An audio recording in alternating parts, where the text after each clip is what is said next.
Hello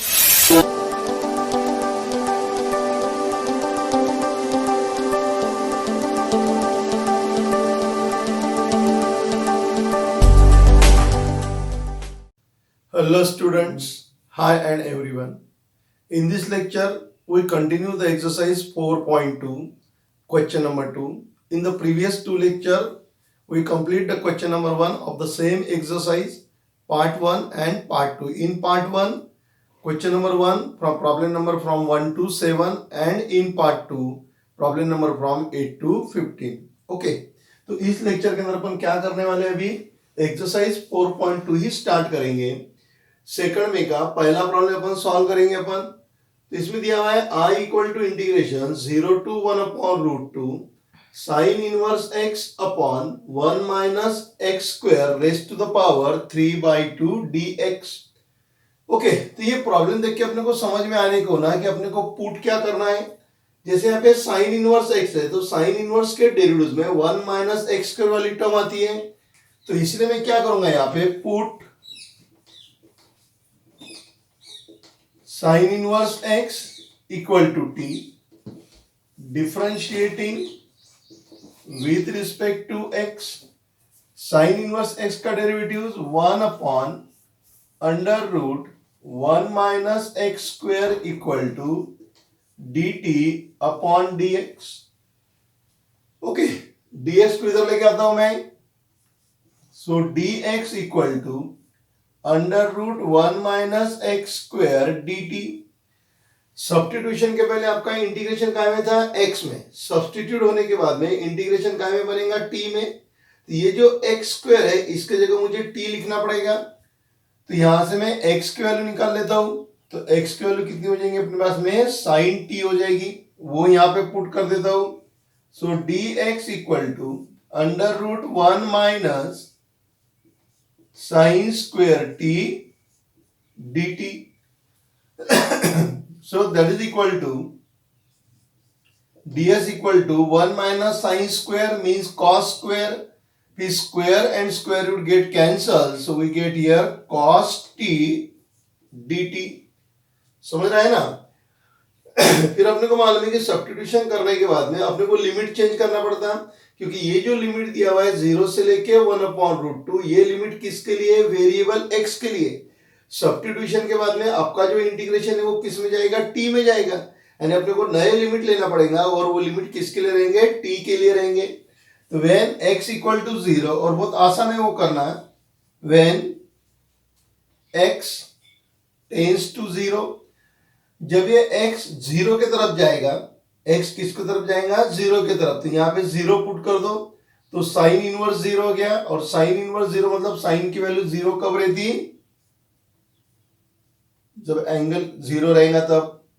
okay, फिर x की value 1 upon root 2, x tends to 1 upon root 2, t tends to, यहाँ पे 1 upon root 2 रख दो। सिंपल तरीका है, x tends to 1 upon root 2, तो यहाँ पे 1 अपॉन रूट 2 रख दो। तो साइन के टेबल में 1 अपॉन रूट 2 कब मिलती वैल्यू, यानी साइन की वैल्यू 1 अपॉन रूट 2 कब रहती, पाई बाय 4 पे, 45 डिग्री पे साइन की वैल्यू कितनी रहती, 1 अपॉन रूट 2, और 45 डिग्री बोले तो कितना हो गया, पाई बाय 4 हो गया। अब इक्वेशन 1 के अंदर पुट करेंगे, तो equation 1 implies I equal to integration, पहले लिमिट क्या था, 0 to 1 अपॉन रूट 2, अब क्या रहेगा आपका 0 to pi by 4, 0 to pi by 4। Sign inverse x, उसके जगह t पुट कर देंगे, सो t अपॉन इन ब्रैकेट 1 माइनस एक्स स्क्वायर है, x के जगह क्या है, साइन t है, तो x के जगह साइन t लिख देंगे, तो x स्क्वायर का क्या हो जाएगा, sine square t raised to the power 3/2 into dx, dx की जगह क्या है, cos t dt। ठीक है, बराबर देख लीजिए क्या किया अपन ने। इंटीग्रेशन पहले 0 to 1 अपॉन रूट 2 था, अब इंटीग्रेशन 0 to पाई बाय 4 हो गया। साइन इनवर्स x, उसकी जगह अपने क्या पुट किया, t पुट किया, 1 माइनस एक्स, एक्स की वैल्यू साइन है, तो क्या हो गया साइन स्क्वायर टी, क्योंकि एक्स स्क्वायर है, raise to the power 3/2 dx, ds की वैल्यू पुट कर दिया मैंने cos t dt। अब सिर्फ इसको सिंप्लीफाई करते जाना है आपको। So integration 0 to π/4 t upon 1 minus sine square T यानी cos स्क्वायर टी होता है। ये हो गया मेरे पास में cos square T raise to the power 3/2 cos t dt। So that is equal to integration 0 to π/4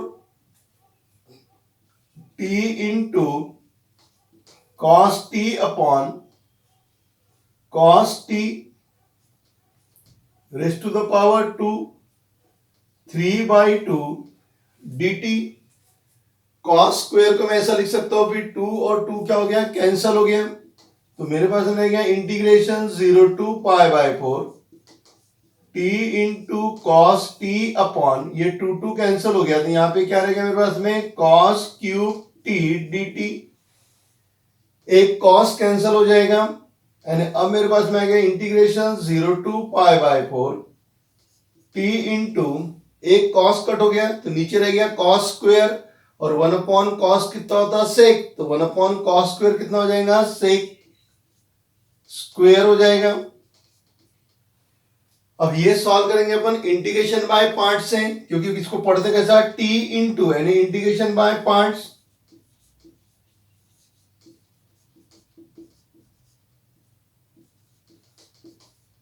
integration by part से अपन इसको क्या करेंगे सॉल्व करेंगे। अब फर्स्ट फंक्शन सेकंड फंक्शन लेना है, l नहीं है l i a, ये a है और ये आपका t हो गया। तो इंटीग्रेशन बाय पार्ट्स क्या बोलता है आपको, first function into integration of second function minus integration derivatives of first function into integration of second function.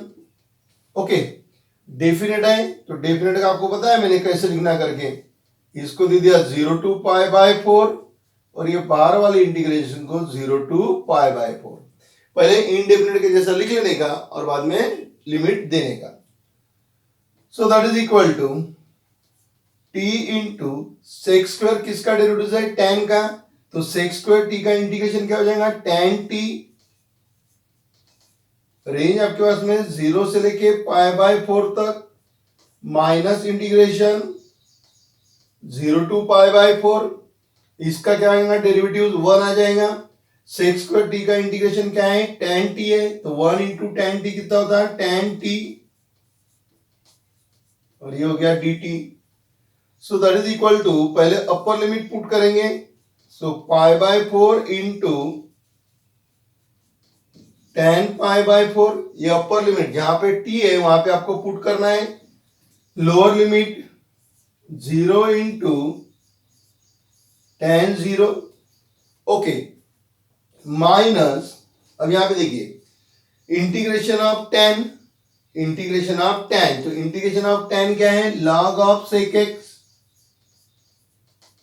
ये t है तो log ऑफ sec t और रेंज कहां से कहां तक रहेंगी 0 से लेके π/4 तक। इंटीग्रेशन ऑफ tan का इंटीग्रेशन क्या होता है log ऑफ sec, क्योंकि tan बोले तो sin अपॉन cos, नीचे का डेरिवेटिव ऊपर आता है माइनस साइन के साथ में हो जाएगा, ये माइन log ऑफ sec हो गया। फिर अब इसमें वैल्यू पुट करना है अपने को, तो π/4 ऐसे ही रहेगा, ये हो गया आपका π/4 इंटू tan π/4 मतलब tan 45 डिग्री, tan 45 डिग्री कितना रहता है 1 माइनस 0 माइनस log, यहां पर भी अपर लिमिट लोअर लिमिट, तो minus log sec π/4, sec π/4 minus log sec 0।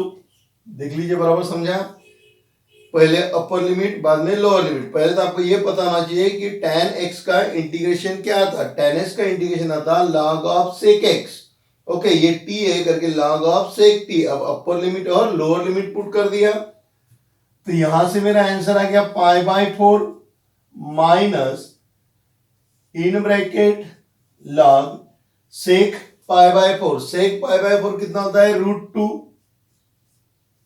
क्योंकि cos π/4 कितना था, 1/√2, तो उसको उल्टा करेंगे क्योंकि सेक और cos में रिलेशन है ना, they are reciprocal of each other. तो सेक π/4 1/√2 होता है, सॉरी cos π/4 1/√2 होता है, इसलिए सेक क्या हो जाएगा, √2। cos 0 की वैल्यू 0 रहती, बराबर है कि कितनी रहती, cos 0 की वैल्यू 1 रहती है, तो ये हो गया 1, तो ये हो गया माइनस log 1 है में cos 0 1, तो sec 0 भी कितना हो जाएगा, 1 हो जाएगा। So that is equal to π/4 minus log √2, और log 1 की वैल्यू कितनी होती है, 0 होती है, since log 1 equal to 0।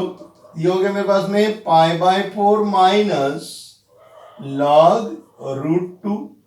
Okay, अगर आपको टेक्स्ट बुक के हिसाब से आंसर मैच कर रहे हैं तो वो भी हो जाएगा, π/4 माइनस log √2 है तो क्या हो गया, 2⁻² 1/2, 1/2 सामने ले लो, सो π/4 माइनस 1/2 log 2। ठीक है, ये भी आंसर आपने लिखा तो भी चलेगा, और ये आंसर आप लिखते हो तो भी चलता है। ओके, समझ में आया प्रॉब्लम, एकदम सिंपल प्रॉब्लम है, सिर्फ आपको प्रॉब्लम देख के आपको समझ में आने को ना कि अपने को कौन सा सब्स्टिट्यूशन यहाँ पे रखना पड़ेगा। तो साइन इनवर्स एक्स के डेरिवेटिव में ये वाली टर्म्स आती है करके मैंने sine inverse x equal to t put किया और फिर उसको सिंप्लीफाई किया। बिफोर सब्स्टिट्यूशन एक्स में था, आफ्टर सब्स्टिट्यूशन पूरा टी में जाएगा, तो ये जो लिमिट है ये लिमिट एक्स वेरिएबल के लिए है। अब जब अपना प्रॉब्लम टी में हो रहा है तो लिमिट भी किसके लिए लेना पड़ेगा, आपको टी के लिए लेना पड़ेगा। सिंप्लीफाई करके यहाँ पे पहुंचे और फिर ये समझ गए अपन कि इसको इंटीग्रेशन बाय पार्ट्स अप्लाई करना है। इंटीग्रेशन बाय पार्ट्स अप्लाई करके अपने प्रॉब्लम क्या किया, सॉल्व किया। आप इसको नोट डाउन कर लीजिए, फिर अपन चलेंगे प्रॉब्लम नंबर 2 के तरफ।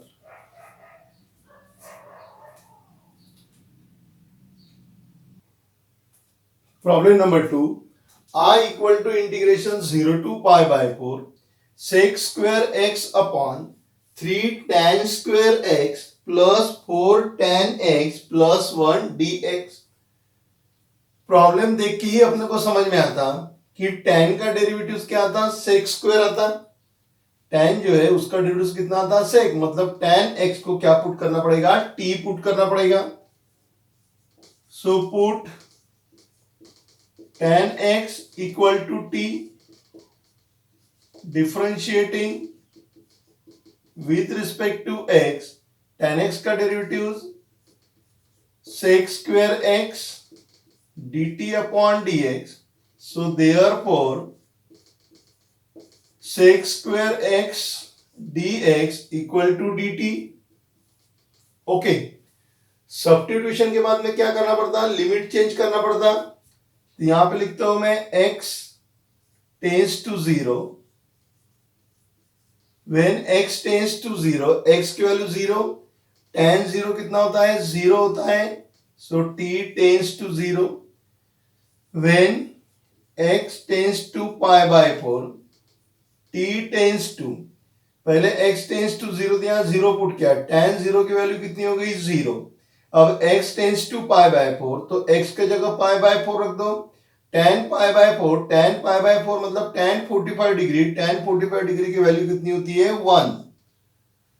सो equation 1 implies I equal to integration, पहले क्या था 0 to π/4 था, अब क्या हो जाएगा 0 to 1 हो जाएगा, 0 to 1 sec square dx, sec square dx की जगह क्या लिख दूं, dt upon 3 times t square plus 4t plus 1। अब ये आ गया आपको पूरे, यहाँ पे 1 है तो क्या आ गया, 1 अपॉन क्वाड्रेटिक यानी constant upon quadratic. Constant upon quadratic बोले तो completing square method, constant upon quadratic यानी क्या हो गया, कंप्लीटिंग स्क्वायर मेथड है ना में। या फिर अगर इसके फैक्टर गिनते होंगे तो आप पार्शियल फ्रैक्शन से भी सॉल्व कर सकते हैं। ओके, इसको भी ऐसा लिख लेंगे अपन। तो कंप्लीटिंग स्क्वायर मेथड से सॉल्व करना है तो पहली स्टेप क्या है कि making the coefficient of a square term is 1। ये 1 करना है तो इसको 1/3 बाहर ले लिया। Integration 0 to 1 square plus 4/t plus 1/3 dt। क्या कर रहा हूं मैं, देखिए यहां तक तो कोई प्रॉब्लम नहीं। अब ये जो मेरा प्रॉब्लम कन्वर्ट हो गया, ये प्रॉब्लम कन्वर्ट हो गया constant upon quadratic. Constant upon quadratic solve करने के यहां से दो मेथड है, एक बाय कंप्लीटिंग स्क्वायर मेथड, और इसके अगर फैक्टर गिरते हैं तो फिर आप पार्शियल फ्रैक्शन से भी क्या कर सकते हैं, सॉल्व कर सकते हैं, है ना। तो मैं इसको कंप्लीटिंग स्क्वायर मेथड से सॉल्व कर रहा हूं। कंप्लीटिंग स्क्वायर मेथड में पहली स्टेप है making the coefficient of a square term is 1। तो यहाँ पे कितना है 3, तो इसको मैं 3 से डिवाइड कर दूंगा तो 1/3 बाहर ले लिया। 3 से डिवाइड किया तो t स्क्वायर 4/3 और ये क्या हो गया 1/3। अब मुझे थर्ड टर्म निकालना है। So third term equal to half into coefficient of middle term उसका स्क्वायर। मिडल टर्म का कोएफिशिएंट 4/3 है एंड ये हो गया आपके पास में 2/3 उसका स्क्वायर, और 2/3 बोले तो कितना हो गया 4/9। So that is equal to, यहां से लिखना स्टार्ट करता हूं मैं। So I equal to integration 0 to 1/t square plus 4/3t plus 4/9 plus 1/3 minus 4/9 dt। So that is equal to integration 0 to 1 upon, इनके बारे में सोचो, t स्क्वायर बोले तो t प्लस 2/3 बराबर आ गया, और उसका क्या हो गया स्क्वायर। सॉल्व करके देखेंगे तो मिलेगा कि आपको मिल जाएगा 2 2 सा कितना हो जाएगा 4 हो गया। ओके, इसको सॉल्व करना है। प्लस यहाँ पे 9 है, इसको 3 से मल्टीप्लाई करूंगा तो ये हो गया 3/9 minus 4/9 making denominator equal. So integration 0 to 1/t plus 2/3 square. Base दोनों का सेम है तो 3 माइनस 1 यानी कितना हो जाएगा माइनस, देखिए यहाँ पे दोनों का बेस सेम है, 3 माइनस 4 तो माइनस 1/9, और माइनस 1/9 का स्क्वायर कितना हो जाएगा 1/3, और उसका क्या हो गया स्क्वायर, क्योंकि फॉर्मूले में अपने को दोनों तरफ क्या लगेगा स्क्वायर लगता। अब ये कन्वर्ट हो गया 1/x square minus a square में। x square minus a square में जो 7 फॉर्मूले है, 7 में से फर्स्ट 3 में चले गया ये x square minus a square. तो क्या फॉर्मूला है फिर x square minus a square का? x square minus a square का फॉर्मूला है 1/2a into log 1/2a into log x minus a upon x plus a। Okay, और limit कहां से कहां तक है इसको 0 से लेके 1 तक देख लीजिए पहले बराबर, फिर आगे पढ़ाता हूं। फॉर्मूला अपना हो गया 1/x square minus a square, तो फॉर्मूला है 1/2a। अब देखो ये 1/3 छूट गया, ये 1/3 को लेके आओ साथ में, तो यहां पर भी 1/3, इधर भी 1/3, और इसको बाहर रहने दिया मैंने 1/3। ओके, ये 1/3 लेके आ गए अपन, तो ये कितना हो जाएगा मेरे पास में 2/3 हो गया। अब ये 2/3 हो गया तो ऊपर जाके क्या बन जाएगा 3/2 लॉग। ओके, 3 से सबको मल्टीप्लाई कर दो, 3 से यहां मल्टीप्लाई किया तो ये हो गया 3t plus 2 minus 1/3t plus 2 plus 1 0 to 1। So that is equal to, ये 3 और ये 3 कट गया, तो ये हो गया 1/2 log in modulus 3t plus 1/3t plus 3 0 to 1। Okay, अब अपर लिमिट और लोअर लिमिट पुट करेंगे अब अपन। सो 1/2 पहले अपर लिमिट पुट कर देता हूं, log in modulus 3 into 1 plus 1/3 into 1 plus 3, ये upper limit minus lower limit, lower limit कितना है 0, सो 3 into 0 प्लस 1/3 into 0 प्लस 3।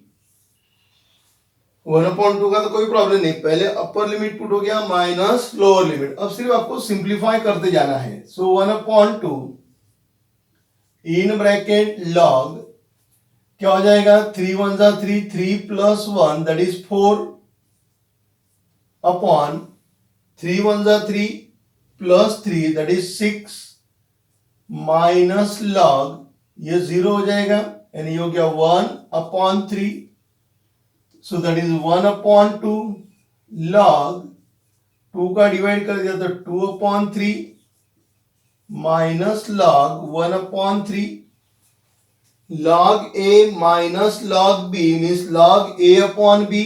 सो ये 1/2 log a अपॉन b, log a अपॉन b, so that is equal to 1/2 log ये 3 और 3 कैंसिल हो गए तो आपके पास में रह गया 2/1।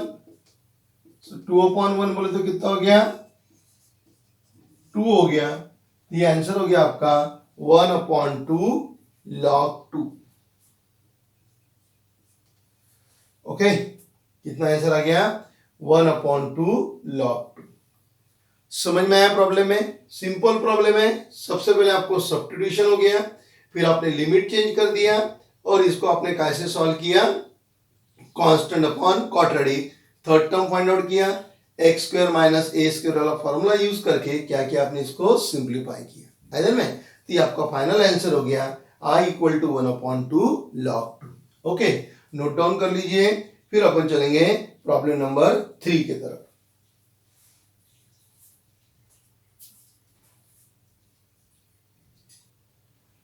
Problem number 3, integration 0 to pi by 4 sin 2x upon sin raised to the power 4x plus cos raised to the power 4x। sin 2x की वैल्यू पुट कर दो। सो integration 0 to pi by 4 2 times sin x into cos x upon sin raised to the power 4x plus cos raised to the power 4x।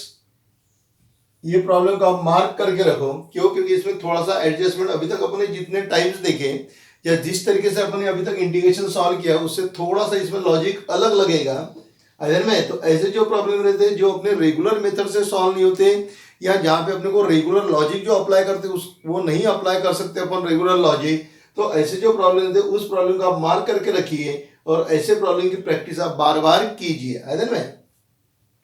तो मैंने sin 2x की value यहाँ पे put कर दिया। अब क्या करूंगा मैं, ये जो मेरे पास में टर्म्स दिया है cos raised to the power 4, इससे मैं डिवाइड कर देता हूं। So dividing numerator and denominator by cos raised to the power 4x।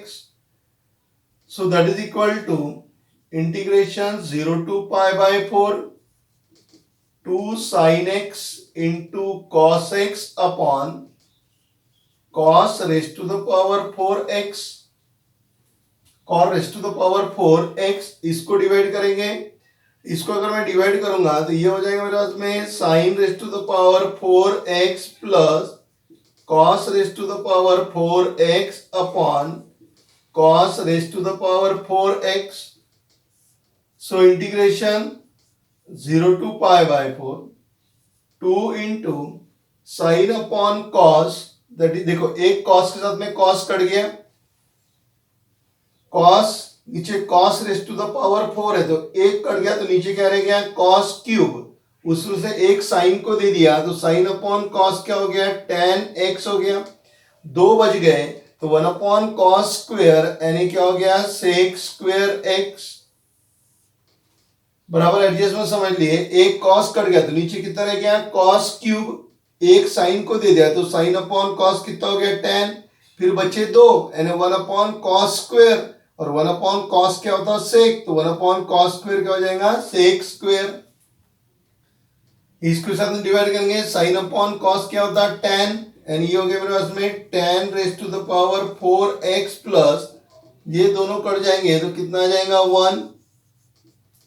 Okay, तो मैं इसको ऐसा लिख लेता हूं, integration 0 to pi by 4 2 times tan x into sec square x upon tan raise to the power 4x है तो उसको मैं ऐसा लिख सकता हूं, tan स्क्वेयर x उसका स्क्वेयर प्लस 1।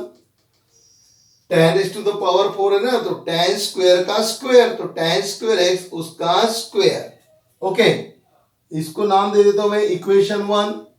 सो पुट, अब ये थोड़ा सा ध्यान में रख लीजिए आप, tan square x equal to t put कर दिया मैंने, tan square x equal to क्या पुट किया मैंने, t पुट किया। अब tan स्क्वेयर x बोले तो tan x का स्क्वेयर, ये दोनों का मतलब एक ही होता है ना, tan स्क्वेयर x, इसी को क्या लिख सकते हैं अपन, tan x उसका स्क्वायर, दोनों एक ही होता है। तो यहां पे फॉर्मूला यूज करेंगे अपन f of x raise to the power n। So differentiating with respect to x, क्या यूज करेंगे, f of x raise to the power n, तो क्या हो जाएगा, n into f of x derivatives of f of x और t का derivatives dt upon dx। Okay, so that is equal to 2 times differentiating with respect to x है, f of x raised to the power n, n into f of x, derivatives of f of x, so 2 times tan x, और tan x का derivative sec square x, dx इधर लेके आ गया, और ये क्या हो गया, dt। देखो आपको टर्म मिल गई, 2 times tan x into sec square x dt। अरे ये क्या कर दिया, put tan square x equal to t, हाँ तो dx, यहां t आ गया, ये x होना, क्योंकि अभी सब्स्टिट्यूशन हुआ ही नहीं ना, अब सब्स्टिट्यूशन हो गया, तो 2 time tan x sec square x dx equal to dt। अब लिमिट चेंज करना है अपने को, so when x tends to 0,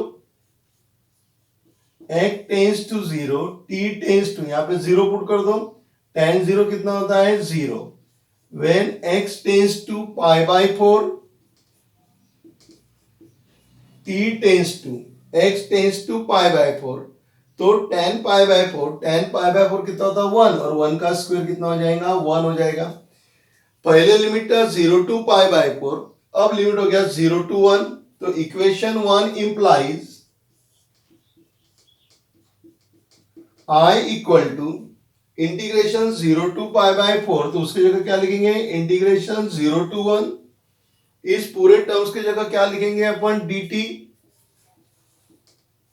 upon, ये हो गया आपका t स्क्वेयर, t और उसका स्क्वेयर, क्योंकि tan inverse x, sorry tan square x equal to t हो गया, तो t का स्क्वेयर प्लस 1, ये 1 का भी क्या हो गया, स्क्वायर हो गया है। अब अपना प्रॉब्लम कन्वर्ट हो गया, integration 0 to 1, 1 upon 1 square plus t square dt,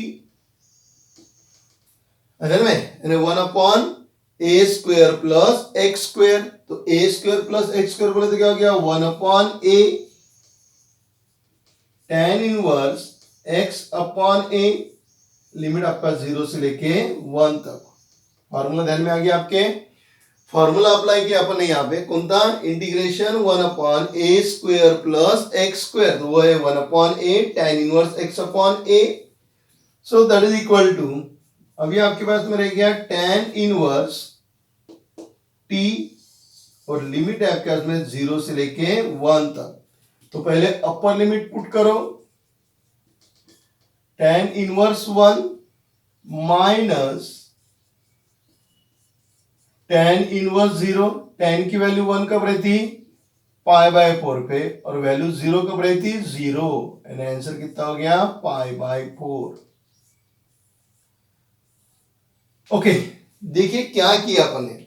सबसे पहले तो आपके वहां पे प्रॉब्लम के अंदर यहाँ पे 4 पाई दिया हुआ है, वो गलत है। 4 पाई लेके सॉल्व करोगे तो आंसर आता नहीं। तो क्या लेना है आपको, यहाँ पे इंटीग्रेशन क्या होना आपका, पाई बाय 4 होना। कितना होना, पाई बाय 4 होना।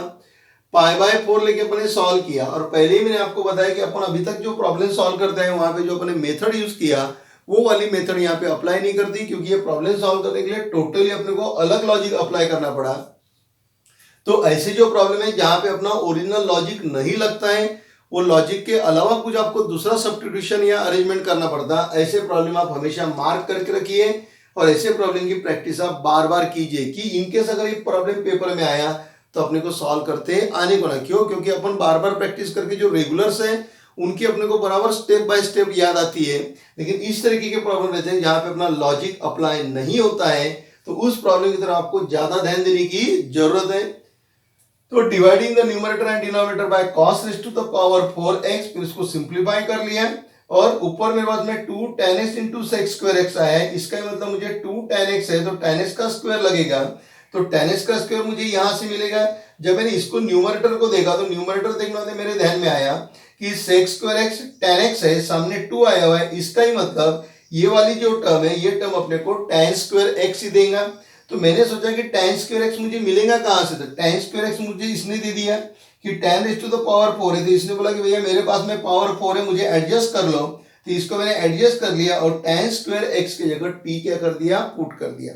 तो ये ऊपर वाला न्यूमरेटर देख के आपको समझ में आने को ना कि ये जो न्यूमरेटर है ये न्यूमरेटर अपने को किसको पुट करने के बाद में मिल सकता, तो वो tan square x equal to करके पुट किया अपन ने, फिर सॉल्व किया, और यहां से तो कोई प्रॉब्लम ही नहीं है अपने को, क्योंकि यहां तक तो x में था, सब्स्टिट्यूशन के बाद में t में हो गया, और फिर फार्मूला अपन ने क्या किया, अप्लाई किया। अदर में तो नोट डाउन कर लीजिए प्रॉब्लम नंबर 3 को, फिर चलेंगे अपन प्रॉब्लम नंबर 4 की तरफ।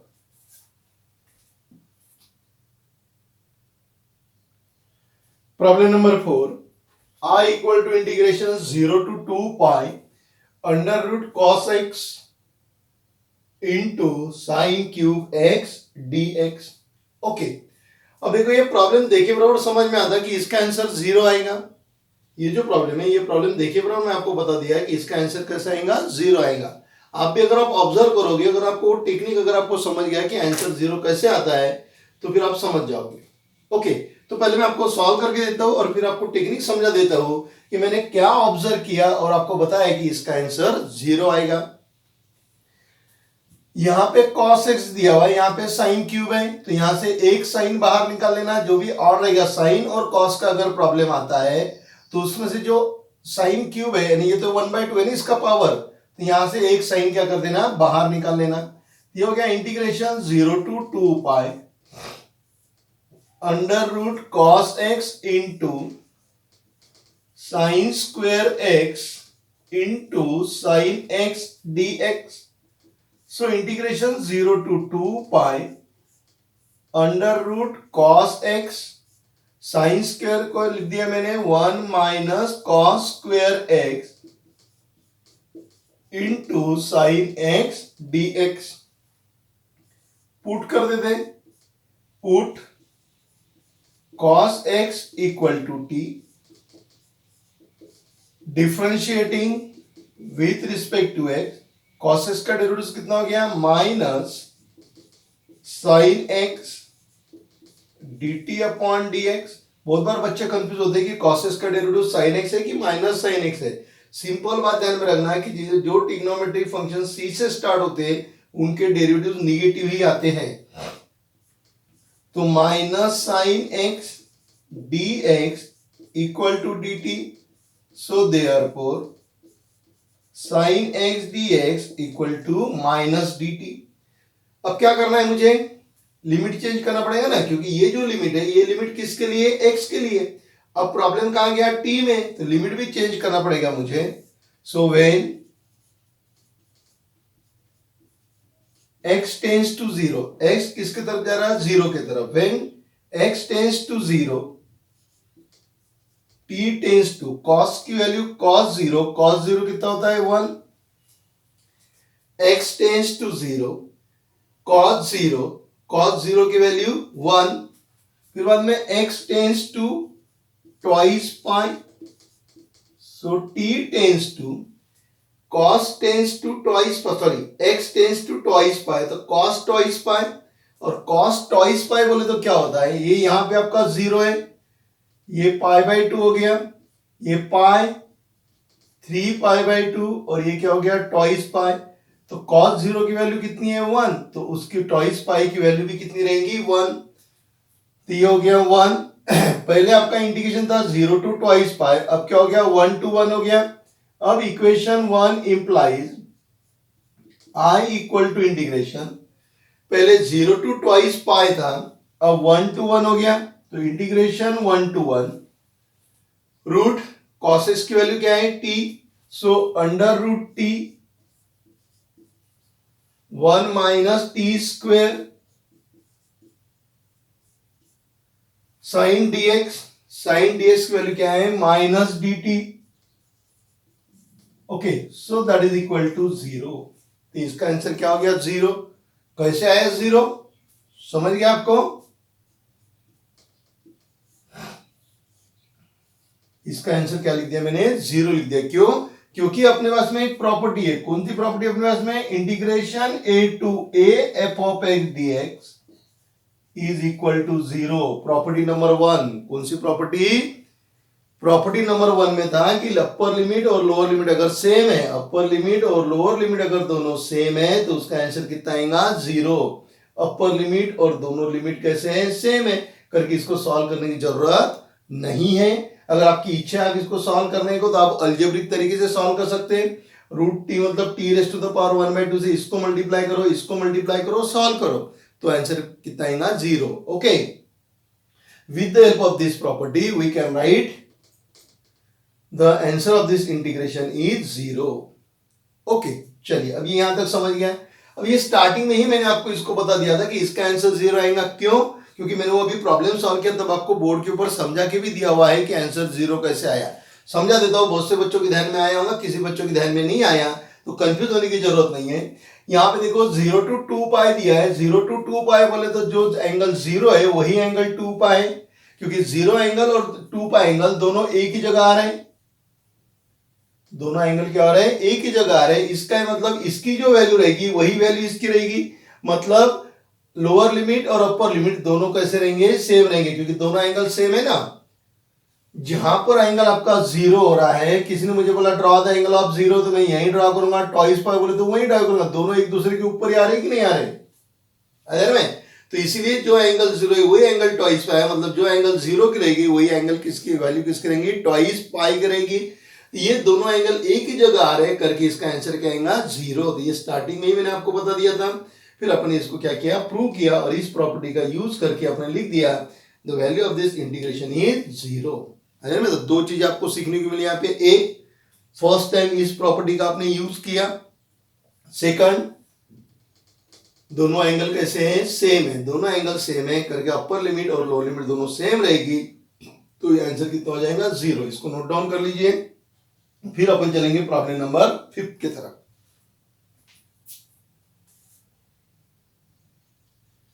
Problem number 5, I equal to integration 0 to pi by 2 1 upon 5 plus 4 cos x. ठीक है, तो पहले ये देखो कि इस टाइप का प्रॉब्लम इनडिफरेंट में आया तो कैसा सॉल्व होता था. तो ये जो प्रॉब्लम है ये इनडिफरेंट में इसमें कन्वर्ट होता था. Integration 1 upon a plus b cos x,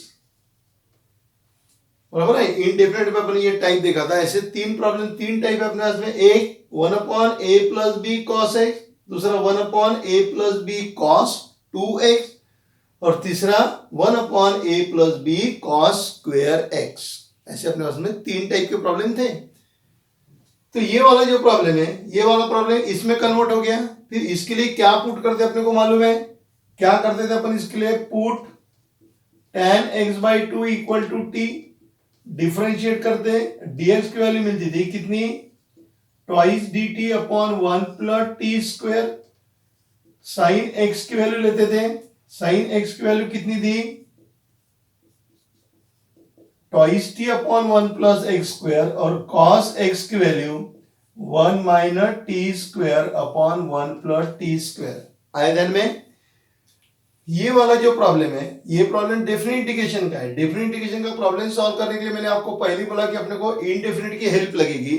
तो ये वाला जो डेफिनेट इंटीग्रेशन वाला प्रॉब्लम है, ये इनडेफिनिट में इस टाइप में जाता था, और ये वाले प्रॉब्लम अपने को प्रूव करने के लिए अपन ये मेथड क्या करते थे, उसमें यूज करते थे अगर में कि tan x/2 equal to t अपन पुट करते थे, और फिर cos x अगर है तो cos x की वैल्यू रखते थे, और sin x अगर है तो किसकी वैल्यू रखते थे, अपन sin x की वैल्यू रखते थे। ओके, तो अब चलिए आप अपनी ये प्रॉब्लम सॉल्व कर लेते हैं। अब अपने को मेथड मालूम होगी कि कौन से मेथड से सॉल्व करना है। तो क्या करेंगे, इसको put tan x/2 equal to t, differentiating with respect to x, so therefore dx equal to twice dt upon 1 plus t square। वो पूरा डिटेल सॉल्व करने की जरूरत नहीं है। dx की वैल्यू और किसके लगेंगी, cos x की value, so cos x equal to 1 minus t square upon 1 plus t square. अभी आपका प्रॉब्लम क्या है, x में, सब्स्टिट्यूशन के बाद कहा जाएगा t में। ये लिमिट किसके लिए, x के लिए, तो लिमिट भी t के लिए यूज कर लो। तो व्हेन x टेंड्स टू 0, इसकी वैल्यू 0 है। व्हेन x टेंड्स टू 0, तो 0 अपॉन 2 कितना हो गया, 0। tan 0 कितना होता है, 0। tan 0 0। फिर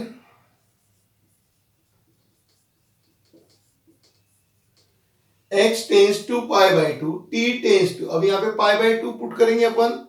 जहां पे आपका वेरिएबल है वहां पे आपको लिमिट पुट करना है, तो यहाँ पे x के जगह π/2 पुट करेंगे, तो ये π/4 हो गया। tan π/4 और tan π/4 की वैल्यू कितनी हो गई, 1। तो equation 1 implies I equal to integration 0 to 1, पहले था 0 to π/2, अब हो गया 0 to 1, 1 अपॉन 1 dx, dx किधर भाग गया, ये dx कितना है, ट्वाइस dt अपॉन 1, तो वहां लिख दिया मैंने 2 times 1 plus t square upon 5 ऐसी रहेगा, plus 4 cos x, cos x की वैल्यू पुट कर दिया 1 minus t square upon 1 plus t square, और इधर dt देख लीजिए एक बार बराबर। अगर आपको ये इनडिफरेंट अगर आपको समझ गया होगा, तो बस ये इनडिफरेंट की जो स्टेप्स है वही स्टेप्स अपन क्या कर रहे हैं, यूज कर रहे हैं अभी। और इसलिए मैं आपको बार बार बोलता हूं कि डेफिनेट इंटीग्रेशन आने के लिए इनडेफिनेट इंटीग्रेशन आना बहुत जरूरी है।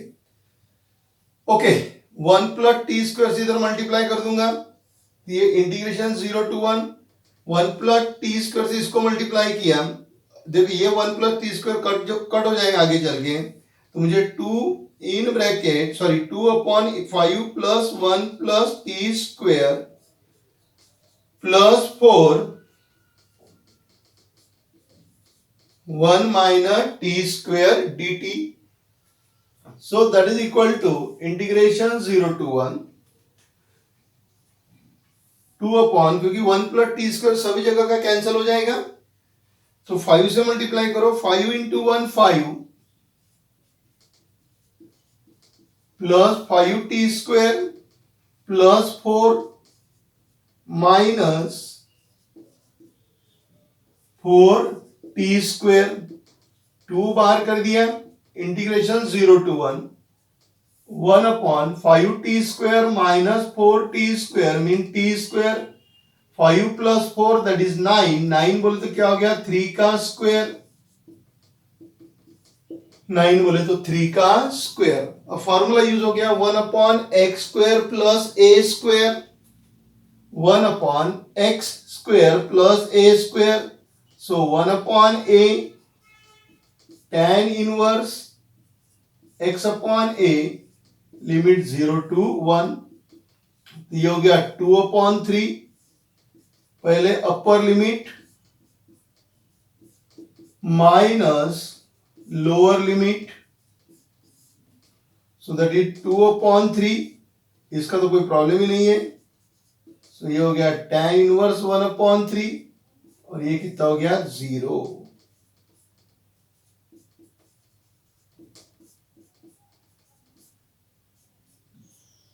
देख लीजिए आपको कहीं पे परेशानी आ रही क्या? मेरे हिसाब से तो कुछ परेशानी वाला कार्यक्रम नहीं है। अरे में सिंपल प्रॉब्लम था। ये प्रॉब्लम कौन से टाइप में आता वो आपने देख लिया कि ये वाला प्रॉब्लम इंडिपेंडेंट में यहाँ पे आता। ये सॉल्व करने के लिए ये वाली आपके पास में प्रोसीजर है, बस उसी का अपने यहाँ पे यूज किया। ओरिजिनल प्रॉब्लम एक्स में था तो लिमिट एक्स के लिए दिया हुआ था। अब आपका प्रॉब्लम टी में आ गया तो ये लिमिट भी टी के लिए चेंज करना है और बाद में सिंपल तरीके से सॉल्व किया, फॉर्मूला अप्लाई करके उसका आंसर अपन ने निकाल लिया। अब चलेंगे अपन प्रॉब्लम नंबर 6 के तरफ। Okay, problem number 6, I equal to integration 0 to π/4 cos x upon 4 minus sine square x dx। एकदम सिंपल प्रॉब्लम है। यहां पे जो टर्म्स है उसका डेरिवेटिव ऊपर अपने को दिख रहा है। Okay, so put sine x equal to t, differentiating with respect to x, sine x का डेरिवेटिव cos x, t का derivative dt by dx, cos x dx equal to dt। Limit change कर दो क्योंकि ये x के लिए है, अब प्रॉब्लम t में चले गया। So when x tends to 0, t tends to sin 0 0, when x tends to π/4, x tends to π/4, sin π/4, sin π/4 की वैल्यू कितनी है 1/√2। So equation 1 implies I equal to integration 0 to 1/√2 cos x dx, उसकी जगह dt लिख देंगे।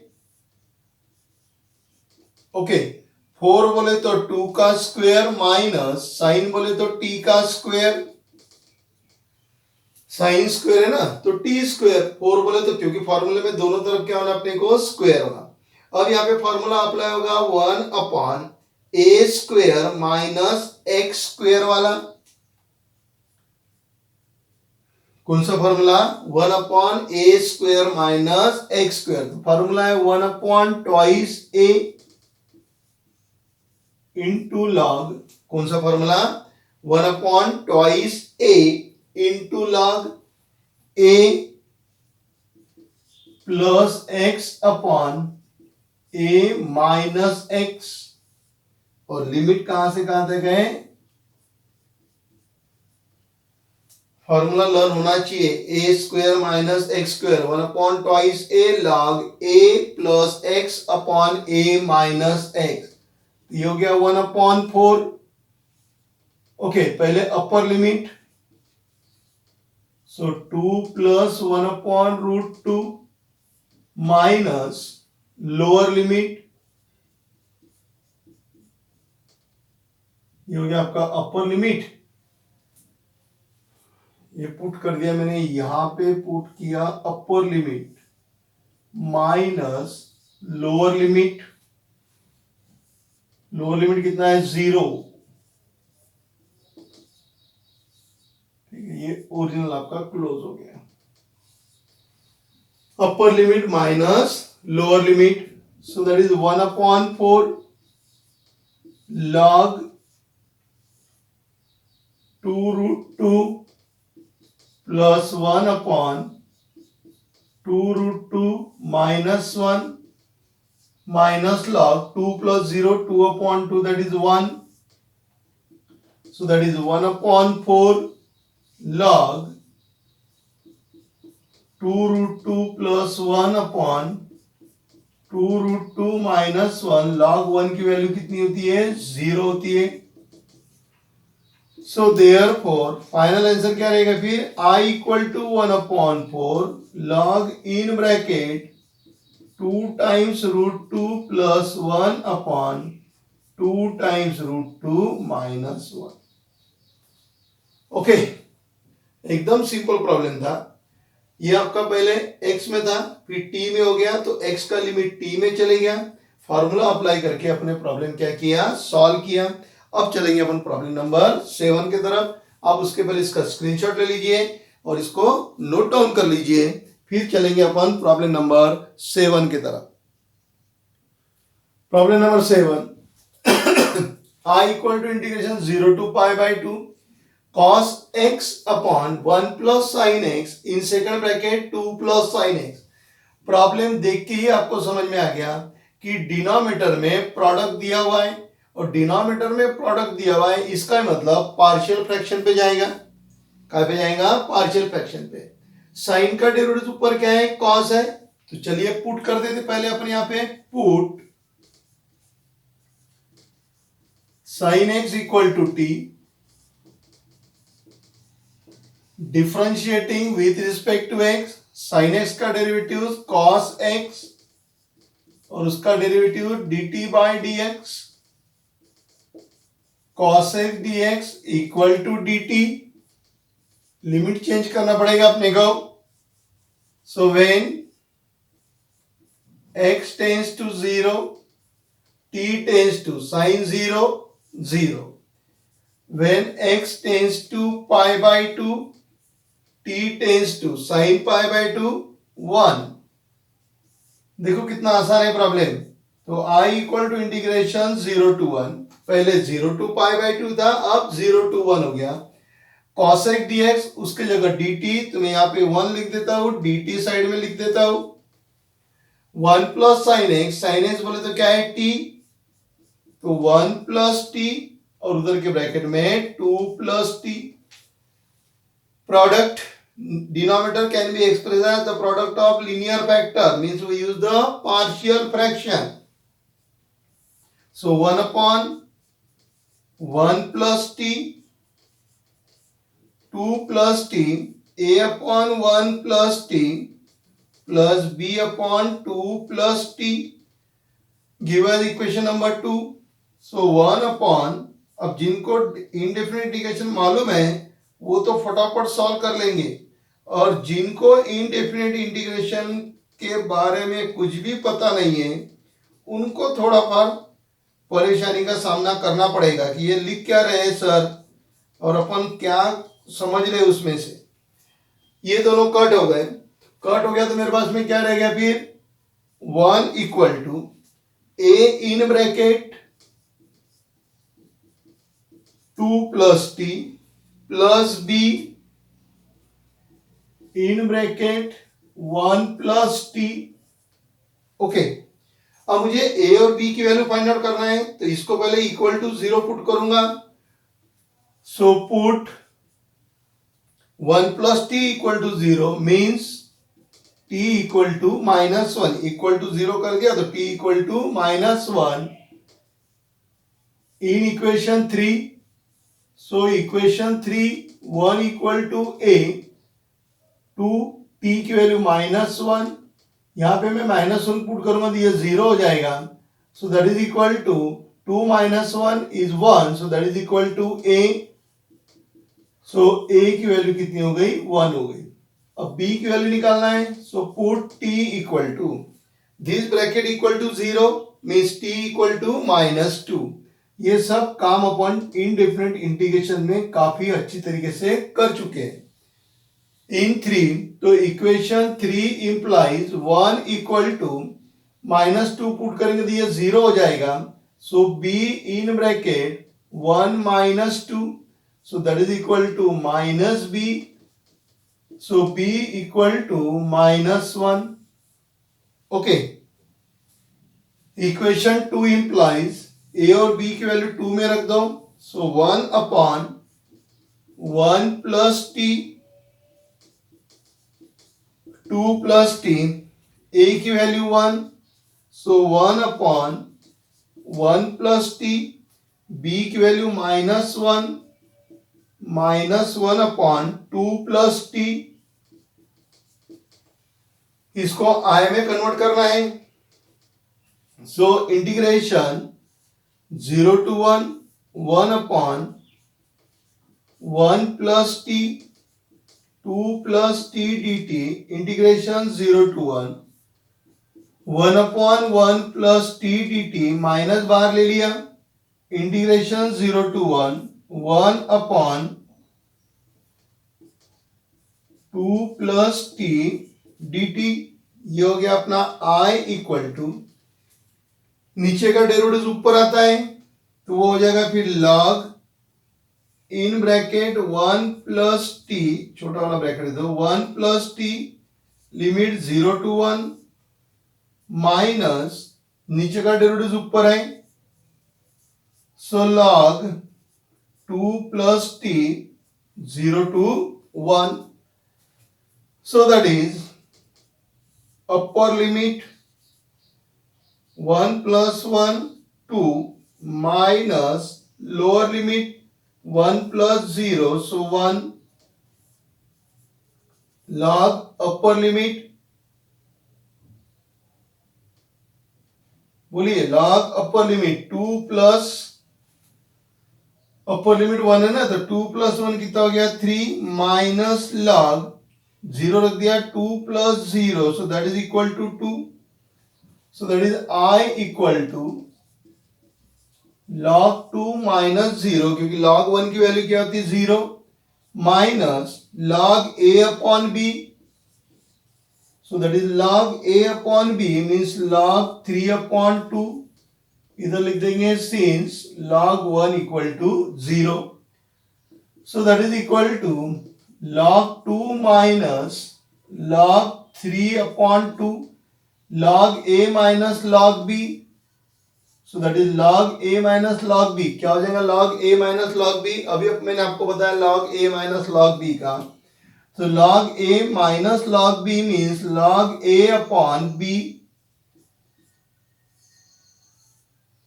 so that is equal to, बोलिए अब क्या लिखो आंसर में, लगाइए दिमाग, आप मुझे बताइए 2 कैंसिल होगा या 2 ऊपर जाएगा, क्या होगा, क्या हो जाएगा, 2 और 2 कैंसिल होगा कि ऊपर जाएगा, ये टर्म्स ऊपर चले जाएंगे, सो log 2 ऊपर चलेगा तो log 4 अपॉन 3, ओके, ये हो गया आपका final answer, I equal to log 4 upon 3, okay. Problem देखिए बराबर आप लोगों को समझ गया कि ये प्रॉब्लम कैसा कन्वर्ट हो गया करके, क्योंकि नीचे आपको डिनोमिनेटर में क्या दिया हुआ है, प्रोडक्ट दिया हुआ है, प्रोडक्ट देखे बराबर अपने को समझ में आता है कि denominator can be express as the product of linear factor, और ये प्रोडक्ट देने की वजह से अपने को समझ गया कि पार्शियल फ्रैक्शन से सॉल्व होगा, फिर ऊपर cos x है नीचे साइन है, तो साइन के डेरिवेटिव में cos आता करके मैंने साइन x को t पुट किया, वो cos x dx equal to dt मिल गया, ओरिजिनल आपका जो लिमिट था, मतलब ये जो रेंज थी ये dx के लिए थी, मतलब x वेरिएबल की थी, सब्स्टिट्यूशन के प्रॉब्लम बाद में कहा जाता अपना t में जाता, तो इसलिए अपने को लिमिट भी क्या करना पड़ा, चेंज करना पड़ा, और यहां से यहां तक तो अपने पूरा इंडेफिनिट के जैसे ही क्या किया, सॉल्व किया, और बाद में यहाँ पे क्या किया अपने अपर लिमिट और लोअर लिमिट क्या किया अपने पुट किया। तो यहां पर अपने अभी तक एक्सरसाइज 4.2 के क्वेश्चन नंबर 2 के 1 से लेके 7 तक प्रॉब्लम अपने देखे। सभी प्रॉब्लम अगर आपने ध्यान रखा होगा तो आपको ये समझ में आया होगा कि यहाँ पे एक जगह अपने प्रॉपर्टी यूज किया, और डेफिनेट के प्रॉब्लम सॉल्व करने के लिए अपने को इनडेफिनेट की बहुत जरूरत गिरती है। अगर इनडेफिनेट के अपने को टाइप्स मालूम है, उसकी प्रोसीजर मालूम है, उसके करस्पॉन्डिंग फॉर्मूलेज रूल्स अगर अपने को मालूम है, तो अपन आसानी से डेफिनेट इंटीग्रेशन के प्रॉब्लम क्या कर सकते हैं, सॉल्व कर सकते हैं। अब समझ लो किसी बच्चे को अगर ये पार्शियल फ्रैक्शन के बारे में पता ही नहीं है, उसने इनडेफिनेट इंटीग्रेशन के लेक्चर देखे नहीं, या फिर उसने इनडेफिनेट में जब मैंने ये पार्शियल फ्रैक्शन पढ़ाया उस समय उसने उसके लेक्चर्स देखे नहीं है, तो उस बच्चे को इसमें का कुछ भी नहीं समझेगा। समझेगा क्या? कुछ नहीं समझेगा। आई बात है में, तो इसीलिए हम लोग आपको बार बार बोलते हैं कि आपको डेफिनेट इंटीग्रेशन के अंदर अगर आपको अच्छा प्रोग्रेस करना है, अच्छा आपको उसके ऊपर पकड़ आपकी मजबूत बनाना है, तो आप लोगों को इनडेफिनेट इंटीग्रेशन की क्या करना पड़ेगा, प्रैक्टिस करना पड़ेगा। और वो आप जब जितनी ज्यादा प्रैक्टिस करोगे उतना आपको ये डेफिनेट इंटीग्रेशन अपने आप समझ में आएगा। यानी ऐसा समझ लीजिए कि अगर आपको इनडेफिनेट इंटीग्रेशन पूरा आ गया मतलब आपको डेफिनेट इंटीग्रेशन 80% आपको डेफिनेट इंटीग्रेशन आ जाता। बचा हुआ जो थोड़ा फार पार्ट है वो प्रॉपर्टीज के ऊपर है। क्यों? क्योंकि इनडेफिनेट इंटीग्रेशन के अंदर प्रॉपर्टीज नहीं थी। यहाँ पे अपने पास में क्या दिया हुआ है, प्रॉपर्टीज दी हुई है, तो प्रॉपर्टी का भी क्या करेंगे अपन, यूज करेंगे। जैसे कि एक प्रॉब्लम अपने सॉल्व किया था जहां पे आपको इंटीग्रेशन 1 to 1 मिला था, जिसका आंसर मैंने आपको बताया था इंटीग्रेशन 0 to 2 पाया था ना, एंगल सेम थे करके उसकी वैल्यू भी क्या हो गई, सेम आ गई। ओके, तो वहां पे आपने उसको क्या किया था, पुट किया था वो प्रॉपर्टी, अपने एक प्रॉपर्टी यूज किया था, पहले नंबर की property, integration a to a f of x dx equal to 0। आई बात है में। तो इस लेक्चर के अंदर अपन 1 से लेके 7 तक प्रॉब्लम सॉल्व किए। नेक्स्ट प्रॉब्लम जो है यानी 8 से लेके 15 तक जो प्रॉब्लम है वो अपन अगले लेक्चर के अंदर क्या करेंगे, सॉल्व करेंगे। आप इसको अच्छी तरीके से नोट डाउन कर लीजिए, प्रॉपर अपनी नोट्स बनाइए, और मैं आपको बार बार बोल चुका हूं कि नोट्स आप हमेशा अपडेट करते रहिए। अपडेट करते रहिए मतलब अलग अलग ऑथर्स के आप बुक देखिए, उसमें कुछ अलग अलग टाइप्स के प्रॉब्लम आपको मिलेंगे, तो प्रैक्टिस के तौर पे आप उसको क्या कर सकते हैं, सॉल्व कर सकते हैं। ओके, ये लेक्चर अगर आपको, ये वीडियो अगर आपको पसंद आया होगा तो आप इसको जरूर लाइक कीजिए, ज्यादा से ज्यादा अपने फ्रेंड्स को शेयर कीजिए और चैनल को सब्सक्राइब कीजिए। फिर अपन मिलेंगे नेक्स्ट लेक्चर के अंदर यही एक्सरसाइज, यही प्रॉब्लम, सॉरी यही क्वेश्चन नंबर 2 के साथ में, लेकिन यहाँ 1 to 7 था और वहां पे 8 से लेके 15 तक रहेंगे। तब तक के लिए बाय।